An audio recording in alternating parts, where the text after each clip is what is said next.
Hello students, in this video we will cover chapter 9 of Mutual Fund Distributors module. The name of the chapter is Investor Services.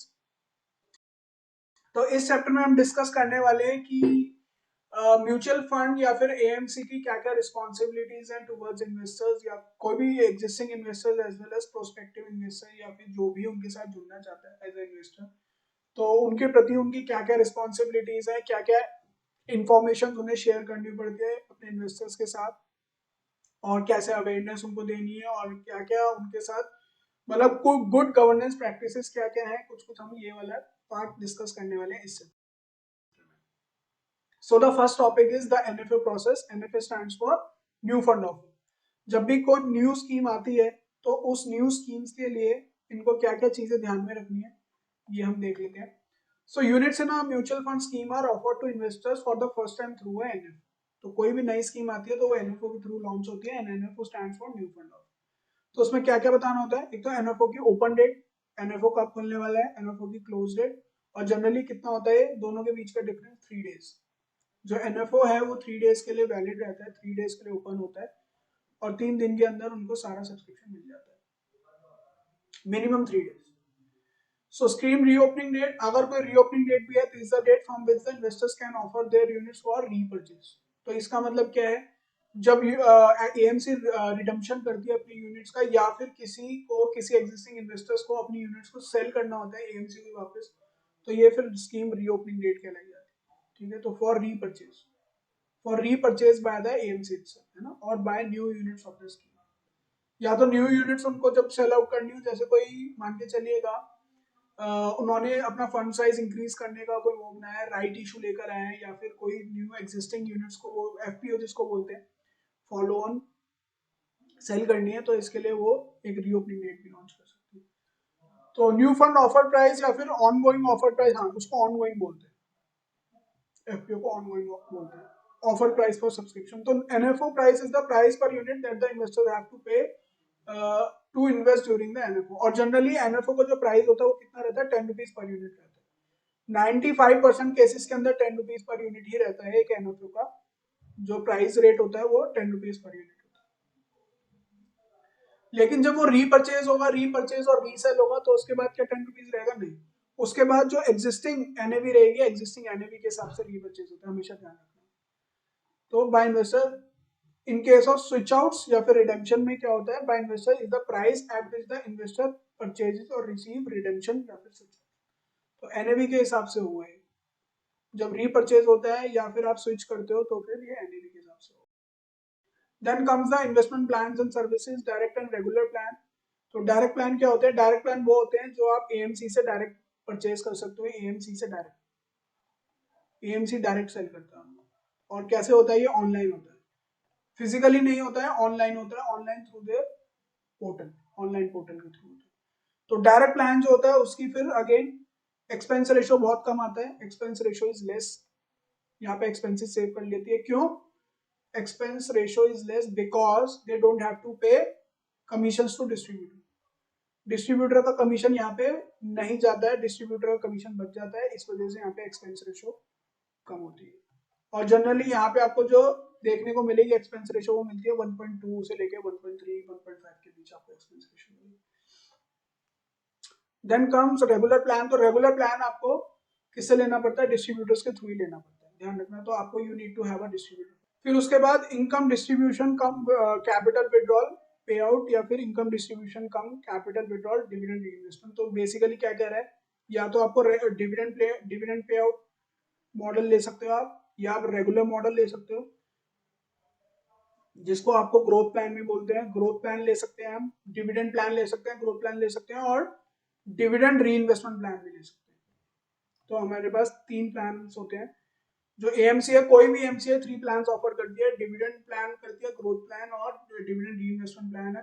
तो dividend pay out plan के अंदर क्या होता है, जितना भी assets के ऊपर प्रॉफिट आता है, जितना भी कैपिटल गेन्स आते हैं वो डिस्ट्रीब्यूट कर देती है in the form of dividend. तो मान के चलिए 100 करोड़ के एसेट्स थे, अब वो 2 साल बाद अगर 150 करोड़ के एसेट्स हो गए हैं तो 50 करोड़ रुपीज का जो सरप्लस है वो डिस्ट्रीब्यूट कर देगी इन्वेस्टर्स को in the form of dividend, है ना। और ग्रोथ प्लान में क्या होता है कि वो कोई डिविडेंड नहीं मिलेगा, कोई रेगुलर इनकम नहीं होती है, वो जो 50 करोड़ है उसके हिसाब से वो एनएवी को चेंज कर देंगे। डिविडेंड प्लान में एनएवी रिमेन्स द सेम, वो 10 रुपए की एनएवी है तो 10 रुपए की ही रहेगी यूनिट प्राइस, लेकिन जो ग्रोथ प्लान होता है उसके अंदर वो कितने की हो जाएगी, 15 रुपीज की हो जाएगी, वहां पे ग्रोथ आ जाती है, एनएवी के अंदर ग्रोथ आ जाती है। और डिविडेंड री इन्वेस्टमेंट प्लान में क्या होता है, जो आपको 5 रुपीज का डिविडेंड मिला है वो दोबारा स्कीम के अंदर री इन्वेस्ट कर देते हैं, वो स्कीम में री इन्वेस्ट हो जाता है, बस वो ये होता है, या तो सेम स्कीम में होगा या फिर किसी सेम म्यूचुअल फंड की दूसरी स्कीम के अंदर वो री इन्वेस्ट हो जाएगा। तो आपके पास 3 ऑप्शन होते हैं।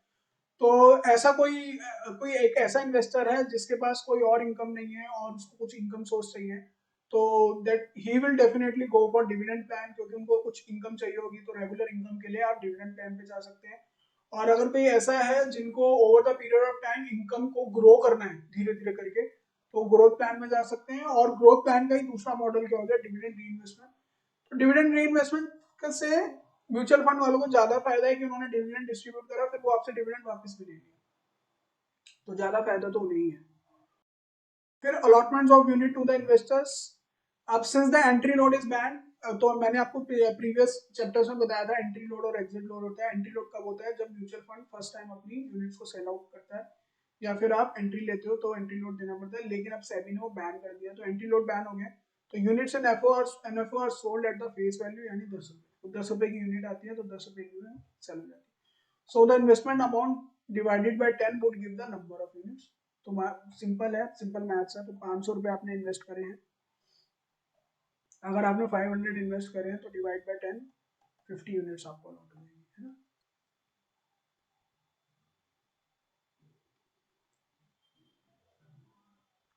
फिर उसके बाद ऑनगोइंग ऑफर, मतलब किस किस तरीके से जो है आपको सब्सक्रिप्शन होता है, और अलॉटमेंट किस तरीके से होती है। तो full allotment is made to all valid application received during the NFO.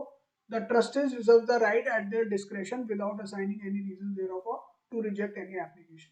तो once your application is approve, तो आपको यूनिट्स जो है वो अलॉट हो जाएंगी आपके डीमैट अकाउंट के अंदर। अब तीन तरीके के ऑफर्स हैं यहाँ पे। एक तो ऑनगोइंग ऑफर है, ऑनगोइंग ऑफर मान के चलिएगा एनएफओ के बाद कोई भी ऑफर आता है तो वो ऑनगोइंग ऑफर हो गया।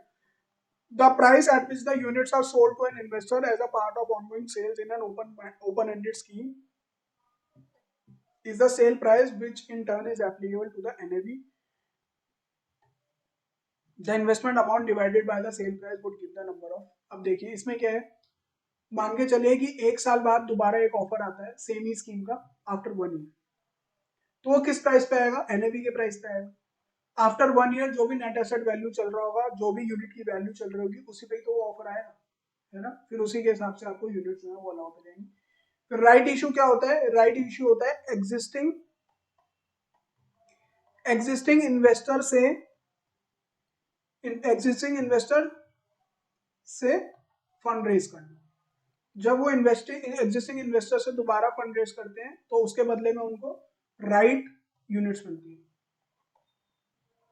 है ना। आपने एग्जिस्टिंग इन्वेस्टर से ही दोबारा उनसे यूनिट देके, मतलब जिस रेशो में वो ऑलरेडी यूनिट होल्ड करते थे, मान के चलिए जो मिस्टर राम है, मिस्टर राम के पास 50 यूनिट्स थी, तो एएमसी ने राइट इशू डिक्लेयर करा और उन्होंने बोला कि 1:1 रेशो के अंदर आपको राइट इशू मिलता है। तो उसके बदले क्या होगा, जिनके पास 50 यूनिट्स थी उनको 50 यूनिट्स दोबारा मिल जाएंगे और उसके लिए उन्हें कुछ डिस्काउंटेड प्राइस बताया जाएगा। तो मान के चलिए जैसे 50 यूनिट उनके पास 20 रुपीज के हिसाब से थी, तो अब फंड हाउस क्या करता है, 18 रुपीज ले लेता है और उनको फिर 50 यूनिट 18 रुपीज में देता है। तो इस तरीके से क्या होगा, उनका एवरेज प्राइस आ जाएगा 19 और उनके पास हो जाएगी 100 यूनिट्स। तो राइट इशू में एग्जिस्टिंग इन्वेस्टर्स को दोबारा अलॉटमेंट हो जाती है at the discounted price. So the price at which the units are offered is clear at the time of investment. The investment amount divided by the rights price gives the number of units that the investor has bought. ठीक है। और bonus में क्या होता है, bonus में आपको free में यूनिट्स मिल जाती है। राइट्स में you have to pay, bonus में free units to existing investors. बस सिंपल है। फिर उसके हिसाब से आपकी अलॉटमेंट मिल जाएगी। फिर अकाउंट स्टेटमेंट देनी होती है आपको इन्वेस्टर्स को, कि आपने क्या पूरा ब्यौरा देना पड़ता है। मंथली स्टेटमेंट है, एनुअल स्टेटमेंट है और कंसोलिडेटेड अकाउंट स्टेटमेंट है। यहाँ पे मंथली स्टेटमेंट में जो भी मंथली ट्रांजैक्शन हुई है उसका ब्यौरा आएगा। एनुअल के अंदर जो भी बड़ी बड़े आपने ट्रांजेक्शन करे हैं, तो mutual fund shall provide the account statement to the unit holders who have not transacted during the last 6 month before the date of generation of account statement. The account statement shall reflect the latest closing. तो account statement एक तो latest closing price आपको देगा, यानी latest NAV, और उसके बाद आपने जो जो ट्रांजेक्शन करी है, जो जो यूनिट्स में आपकी चेंज आया है, नंबर ऑफ यूनिट्स में चेंज आया है, वो पूरी एनुअल अकाउंट स्टेटमेंट आपकी जाएगी। मंथली के अंदर जो भी आपने मंथ में सेल परचेज करा है या फिर कोई भी यूनिट में चेंज आया है, तो वो आपकी मंथली रिपोर्ट में मिलेगी, और उसके बाद एक आपको कंसोलिडेटेड अकाउंट स्टेटमेंट में मिलेगी for each calendar month will be send by the post और ईमेल। और पोस्ट कोई नहीं करता है, ईमेल से ही आती है आज की तारीख में। तो आपकी जो भी रजिस्टर्ड ईमेल होगी, रजिस्टर्ड ईमेल पे आपको मेल्स मिल जाएंगे, उसमें आपको consolidated account statement, monthly statement और एनुअल स्टेटमेंट आपको मिलेगी। सो म्यूचुअल फंड इन्वेस्टर्स किस किस क्राइटेरिया के, किस किस तरीके के म्यूचुअल फंड इन्वेस्टर्स हो सकते हैं? तो रेजिडेंट इंडिविजुअल्स, आपके और मेरे जैसे जो भारत के नागरिक हैं, उनको रेजिडेंट इंडिविजुअल्स बोलते हैं। तो यहाँ पे मेजर हो गए जितने भी 18 साल से ऊपर रेजिडेंट इंडिविजुअल्स हैं। फिर माइनर्स बिलो 18 वाले भी अलाउड हैं।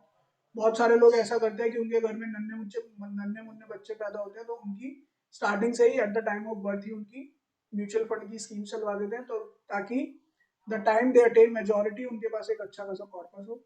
फिर उसके बाद HUF जो नॉन इंडिविजुअल है, यानी कोई भी एक, इसके अंदर क्या होता है, मैरिड कपल अपने HUF बना सकता है। कोई भी मैरिड कपल है वो अपना HUF बना सकता है। Married couple plus their children एक HUF में कवर हो सकता है। फिर NRIs, non resident individuals, Indians, then foreign investors, और उसके बाद अगर हम नॉन इंडिविजुअल्स की हम बात करें तो कंपनीज हैं, कॉर्पोरेट्स हैं, उसके बाद सोसाइटीज हैं, ट्रस्ट है, फॉरेन इन्वेस्टर्स हैं, एसोसिएशन ऑफ पर्सन है, बॉडी ऑफ इंडिविजुअल्स है, पॉलिटिकल पार्टीज हो गई, या फिर कोई चैरिटेबल ट्रस्ट हो गए तो वो भी पैसा लगा सकते हैं। देन बैंक्स हो गए, अदर म्यूचुअल फंड्स हो गए, foreign portfolio investor, multilateral agency जैसे हो गया वर्ल्ड बैंक, IFC हो गया, इंटरनेशनल फाइनेंशियल सर्विस सेंटर, या फिर आपके वर्ल्ड बैंक हो गया, उसके बाद ADB हो गया, एशियन डेवलपमेंट बैंक हो गया, ब्रिक्स बैंक हो गया, देन आर्मी लगा सकती है, या फिर साइंटिफिक फंड है कोई तो वो लगा सकते हैं। इस तरीके से सब लोग इन्वेस्ट कर सकते हैं। Then comes time stamping. तो टाइम स्टैंपिंग क्या होता है? The precision in setting cut off time makes sense only if there is a foolproof mechanism for capturing the time at which the sale and repurchase applications are received. तो time stamping क्या होता है? देखिए ये concept क्यों जरूरी है। अब मान के चलिए कि आपने म्यूचुअल फंड को यूनिट सेल कर ली थी, मतलब आपने अपनी यूनिट सेल कर ली थी म्यूचुअल फंड को, मान के चलिए आपने 12 जनवरी को करी। तो 12 जनवरी को जो आपने म्यूचुअल फंड यूनिट सेल करी है वो किस प्राइस के हिसाब से आपकी सेल होगी, मतलब आपको किस प्राइस के हिसाब से आपका पैसा वापस मिलेगा।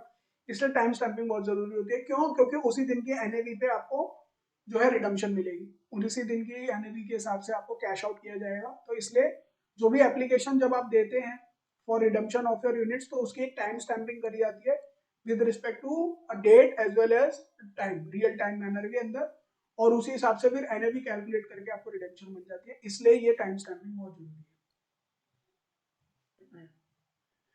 इसलिए is used in determining the NAV of sale और रीपरचेज ट्रांजैक्शन। ठीक है, तो जो भी आप एप्लीकेशन देंगे फॉर सेल या रीपरचेज के लिए, आपको वहां पे टाइम स्टैंपिंग हो जाएगी, फिर उसके हिसाब से NAV कैलकुलेट करके आपको पैसे मिल जाएगा। फिर उसके बाद KYC करना बहुत जरूरी होता है। ये तो आप कोई भी फाइनेंशियल ट्रांजैक्शन करते हैं तो आज की तारीख में इन्वेस्टर्स को KYC कराना बहुत जरूरी है। ये पूरी इंडस्ट्री में एप्लीकेबल है। तो कौन सी KYC रजिस्ट्रेशन एजेंसी है? Centralise KYC registration agency. आजकल सारी KYC ऑनलाइन होती है, तो ऑनलाइन सारा डेटा सबका मिल जाता है। तो इसके अंदर समझने वाला कुछ नहीं है। या तो आप OTP के थ्रू, UIDI यानी आधार बेस्ड OTP के थ्रू आप वो करा सकते हो अपनी KYC, या फिर किसी इंटरमीडिएट्स के थ्रू भी आप अपनी KYC करा सकते हो, यानी कि ब्रोकर्स के थ्रू। देन कम्स द फाटका एंड कॉमन रिपोर्टिंग स्टैंडर्ड्स हैं इसके अंदर। तो फाटका क्या होता है? Foreign account tax compliance act. और इसके अंदर क्या होता है? सर्टेन ट्रांजेक्शन हैं, कुछ रिपोर्टिंग स्टैंडर्ड्स हैं जिसको आपको रिपोर्ट करना पड़ता है, और ये हमारे लिए कुछ नहीं होता है।